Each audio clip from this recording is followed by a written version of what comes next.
Hello friends, বিথিকার রান্নার সহজ পাঠে সবাইকে নিমন্ত্রণ রান্না শেখার জন্য।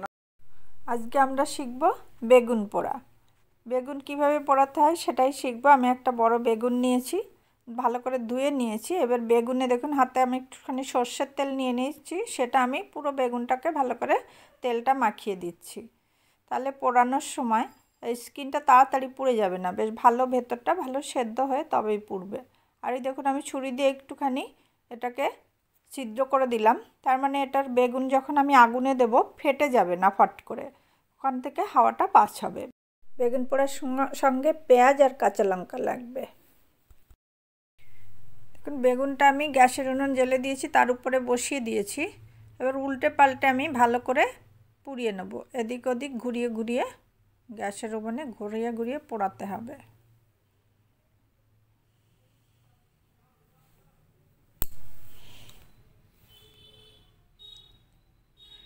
এবার পেছনটা করতে গেলে দেখুন পেছনটা এরম করে বসিয়ে একটুখানি ধরে রাখলেই ভালো পুড়ে যাবে।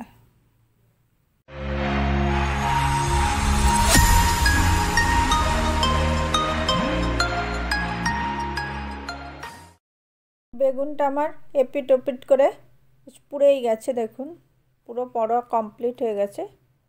এবার নিচেটা একটুখানি ছেঁকে নিয়ে আমি এটাকে নামিয়ে দেব।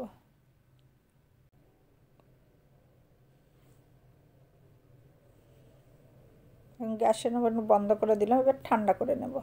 এখন বেগুনটা আমার ঠান্ডা হয়ে গেছে, হালকা গরম আছে। আমি এবার খোসাগুলো সব ছাড়িয়ে ফেলবো। উপরের যে খোসাটা আমি পুড়িয়েছি সেটা পুড়ে গেছে, জাস্ট সেটাকে আমি উঠিয়ে উঠিয়ে এবার ভেতরের বেগুনটা বের করে নেব। দেখুন বেগুনটা আমি পুড়িয়েছি এবং খোসাগুলো আমি সব ছাড়িয়ে দিয়েছি, ভেতরটা খুব সুন্দরভাবে এটা সেদ্ধ হয়ে গেছে।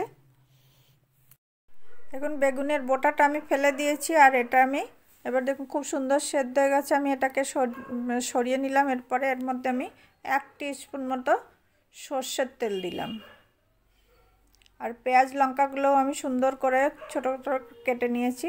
এবার সবগুলো একসঙ্গে আমি ভালো করে মাখিয়ে নেব। বেগুন পোড়া মাখাতে আমি সর্ষের তেল দিলাম, পেঁয়াজ কুচি দিলাম, শুকনো লঙ্কা দিলাম, আর লবণ দিলাম, লবণটা পরিমাণ মতো। এবার সবগুলো দিয়ে একসঙ্গে ভালো করে মাখিয়ে নিতে হবে। এটা গরম গরম ভাতে কিন্তু দারুণ টেস্টি লাগে।